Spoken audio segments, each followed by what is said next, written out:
Beleza, beleza, beleza. Agora a gente chegou na parte que talvez você estava esperando e eu também, que é a parte do JavaScript, onde a gente vai aprender então o JavaScript moderno, tá? Essa aula aqui ela vai ser teórica, mas eu recomendo você não pular essa aula, porque, como eu sempre digo, a gente precisa saber de onde as coisas vêm, por que tem esse nome, por que aconteceu e tal. Então nessa aula aqui vai ser de teoria.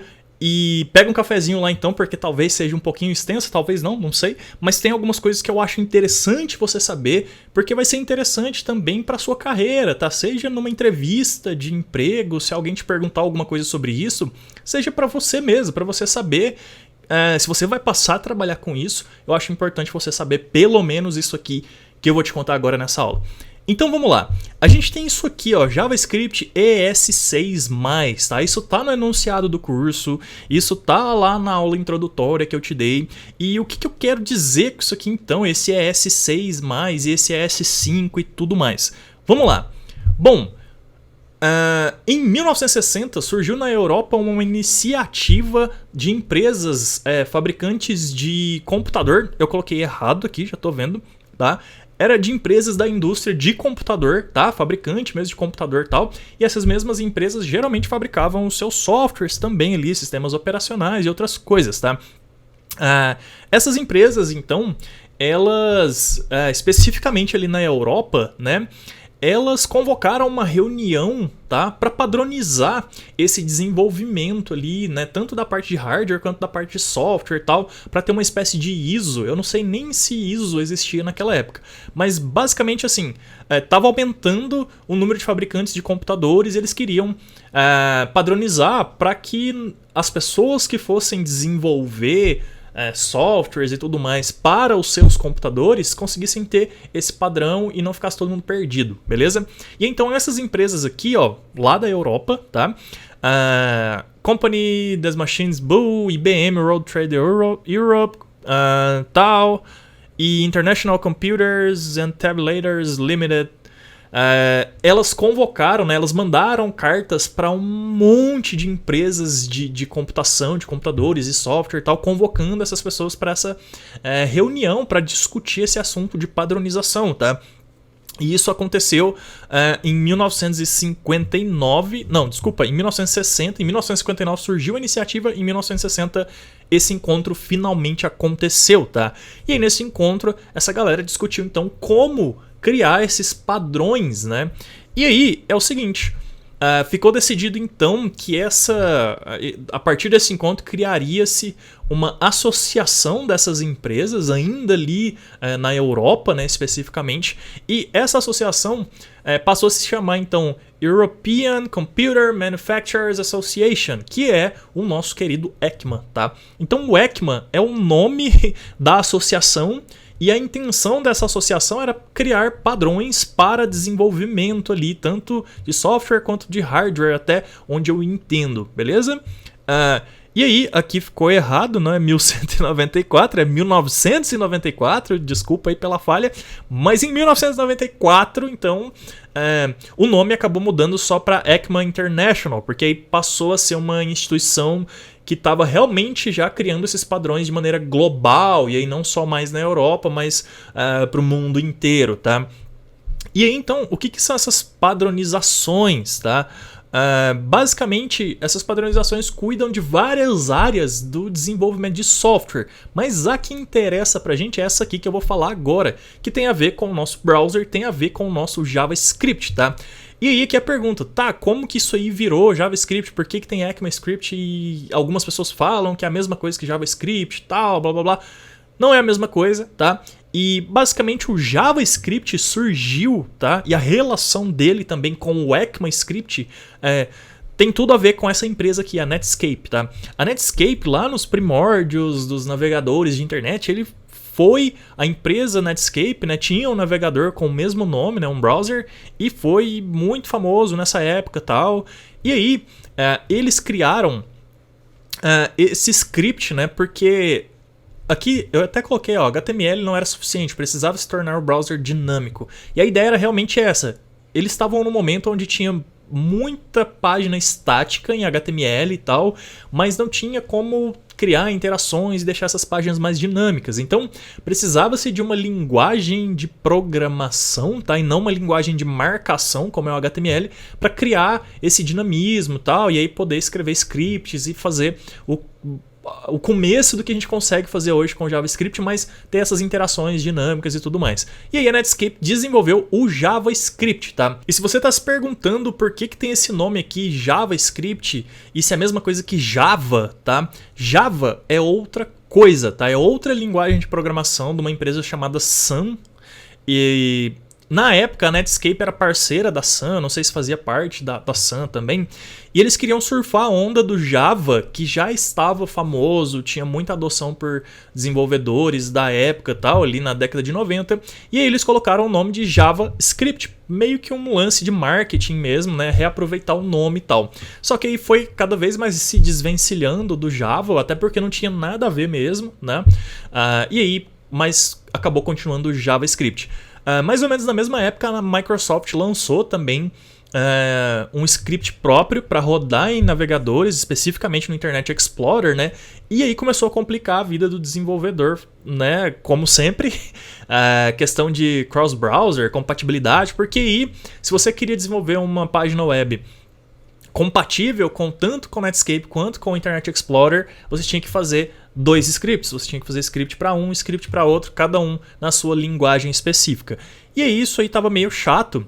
E a galera aqui eu tô explicando mais ou menos a mesma coisa que eu acabei de falar, mas o que interessa aqui pra gente é que o seguinte, era muito chato para o desenvolvedor e a Netscape meio que pensou, cara, a gente precisava ter isso aí resolvido, ter isso aí padronizado, tá? Não dá para ficar cada um fazendo de um jeito, cada programador fazendo do jeito que quer, tal. E também a gente não tem muita padronização no próprio código nosso, né? Na própria linguagem, tanto no JavaScript quanto provavelmente também do lado da Microsoft devia ter seus problemas. E aí a galera da Netscape, lá em 96 ainda, enviou o seu código, né, ali, a especificação toda do JavaScript deles para a ECMA, porque a ECMA já era referência então em padronização, em validar e realmente falar assim, ó, isso aqui agora quem for escrever código para isso aqui tem que seguir essas regras aqui, tá? E aí eles enviaram para a ECMA e tal, e finalmente em 1997 o JavaScript se tornou então parte da ECMA, da especificação ECMA, com o nome de ECMA 262. Então o que significa isso aqui tudo? Significa que a partir daquele momento a ECMA, né, falou o seguinte, ó, todo mundo que quiser desenvolver um navegador, um browser, e que esse browser possa rodar scripts, tá? O ideal é vocês seguirem esse padrão aqui. Então ela não é uma obrigação, tanto que a Microsoft, ela ainda, se não me engano, continuou com o JavaScript dela até um tanto de tempo depois, até que ela desistiu, tá? E passou a adotar o JavaScript. Então as empresas não eram obrigadas, mas quanto mais surgiam novos navegadores, se não me engano o Firefox surgiu mais ou menos na mesma época e também um pouco tempo depois, não tenho certeza agora, não vou lembrar dessa informação, mas também passou a utilizar o JavaScript e aí em diante os próximos navegadores foram utilizando e a coisa foi vingando, digamos assim. Mas o que interessa aqui pra gente é esse nomezinho aqui, ó, ECMA 262, tá? O que isso significa? Esse ECMA 262, tá? Percebe que tem um monte de ECMA, ó, pra trás aqui dessa tabela tem mais um monte de ECMA desde lá de 95, 96, né? Tem muitos ECMAs, cada um serve para um tipo de programação, tal, né? E o que interessa pra gente, que é a programação, que é a especificação para browsers, para navegadores de internet, que é onde vive o JavaScript, é o ECMA 262, tá? Então toda vez que você ouvir ECMA 262, isso aqui é um número, um nome da especificação. E aí, quando você entra nessa página aqui, deixa eu entrar lá, vai. Deixa eu ver aqui. ECMA 262. Deixa eu entrar no próprio site da ECMA, que eu quero até te mostrar uma coisa aqui. ECMA International, tá? Aqui em ECMA International você pode vir aqui em History e aí tem essa explicaçãozinha que eu dei ali no começo também de como eles se juntaram e tal, mas o que eu estou procurando aqui é o standard que está onde... Aqui, Standards, tá?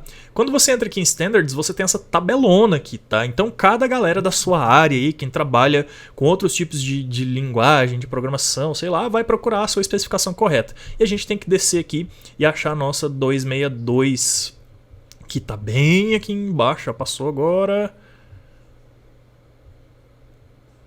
Aqui, beleza. E aí, quando a gente clicar aqui na nossa 262... ele vai dar a especificação mais recente aqui pra gente, tá? Que inclusive é desse ano e muito recente. Eu tô gravando essa aula aqui agora em agosto de 2020, tá? E tá na 11ª edição, olha só.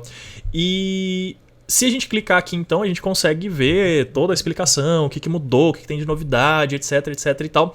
Então, basicamente é isso. Mas isso aqui não é tão interessante assim pra gente. É interessante, mas assim, o que importa aqui pra gente, na verdade, é o seguinte. Deixa eu voltar aqui no slide.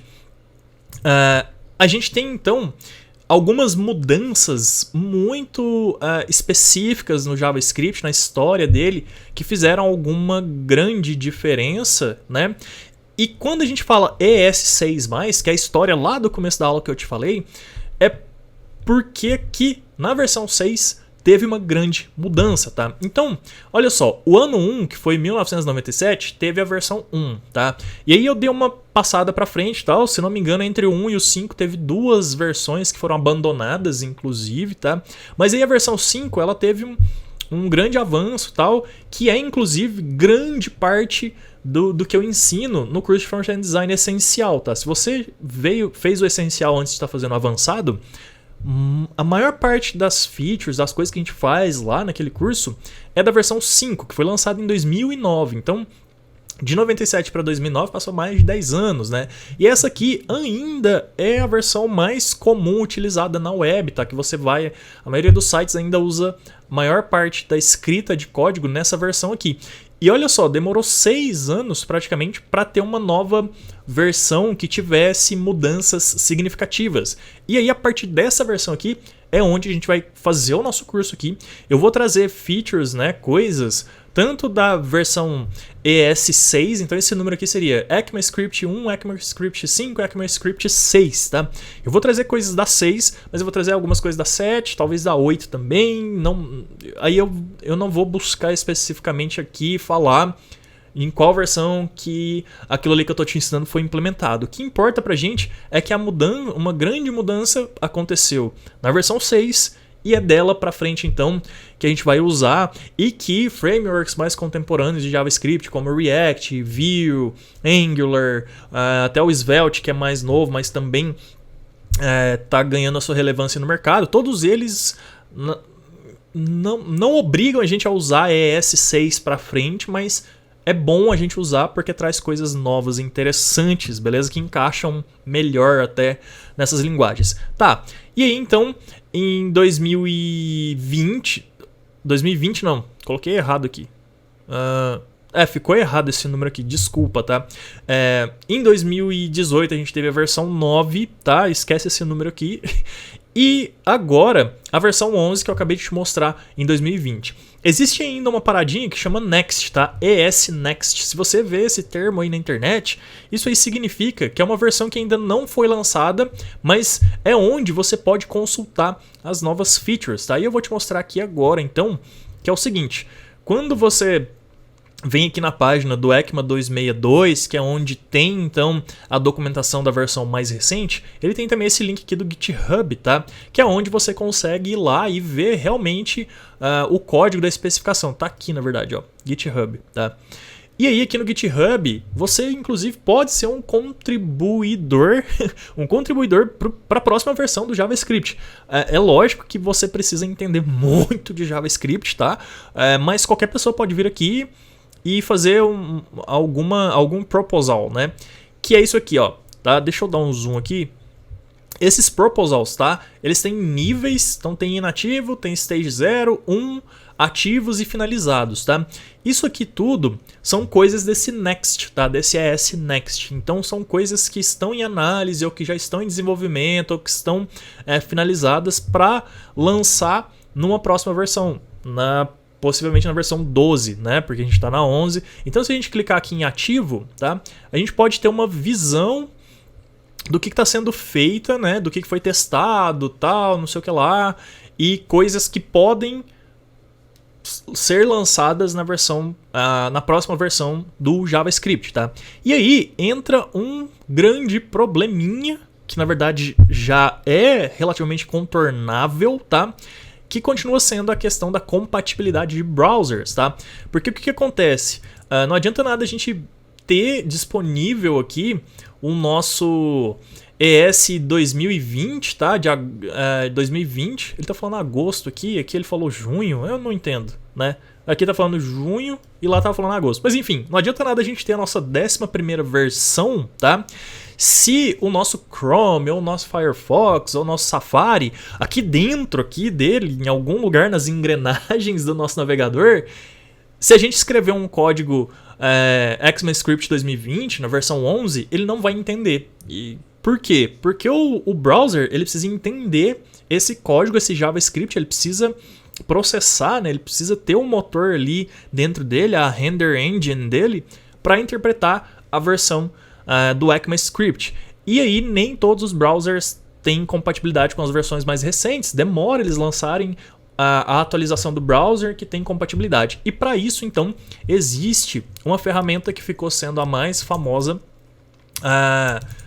para fazer essa conversão, digamos assim, que é o Babel, tá? Eu vou falar mais sobre o Babel numa próxima aula, que aí sim a gente vai entrar na parte prática, a gente vai usar o Babel e tudo mais, mas só te dando uma leve ideia de como ele funciona. Você escreve código, então, das gerações mais recentes ali do ECMAScript ou do JavaScript. Vamos começar a falar de JavaScript já agora, né? Que é o nome mesmo. ECMA é a especificação, JavaScript é a linguagem, tá? Então a gente consegue escrever, por exemplo, ES7, ES8, ES9, né? JavaScript aqui, tá? E o que ele faz? Ele compila isso, ele transforma isso para ES5, tá?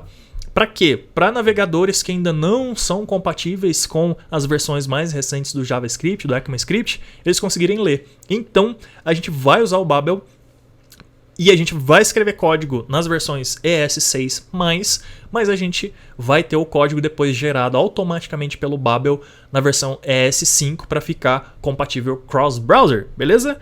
Bom, então é isso, tá? Essa aula... Deixa eu ver se tem mais alguma coisa aqui. Não, esse é o último slide. Beleza. Essa aula, então, foi sobre a historinha do JavaScript. E a partir da próxima aula, a gente vai, então, começar a colocar a mão na massa e entender esse front-end design avançado que eu tô chamando aqui, né? Porque a gente ainda vai pegar muito na parte ali do front-end, das interações de interface e tudo mais. Mas agora, com esse novo paradigma, com esse novo jeito bem contemporâneo de se escrever código front-end, beleza? Então é isso, te vejo na próxima aula. Valeu!